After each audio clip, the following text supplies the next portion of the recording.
कुछ दोस्त बहुत याद आते हैं। मैं गुजरे पल को सोचूं तो कुछ दोस्त बहुत याद आते हैं। अब जाने वो कौन सी नगरी में हैं, आबाद हैं जाकर मुद्दत से जहां। मैं देर रात तक जागूं तो कुछ दोस्त बहुत याद आते हैं। कुछ बातें थी फूलों जैसी, कुछ लहजे खुशबू जैसे थे। मैं शहरे चमन में टहलूं तो कुछ दोस्त बहुत याद आते हैं। सबकी जिंदगी बदल गई है, एक नए सांचे में ढल गई है।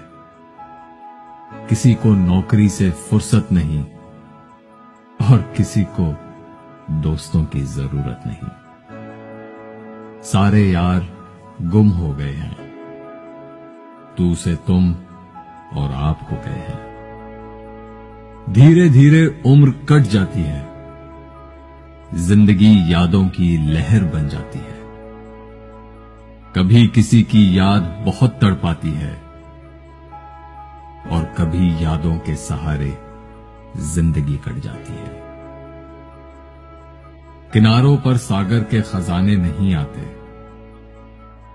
फिर जिंदगी में दोस्त पुराने नहीं आते।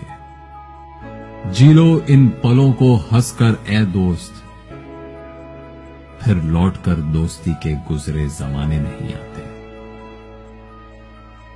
फिर जिंदगी में दोस्त पुराने नहीं आते।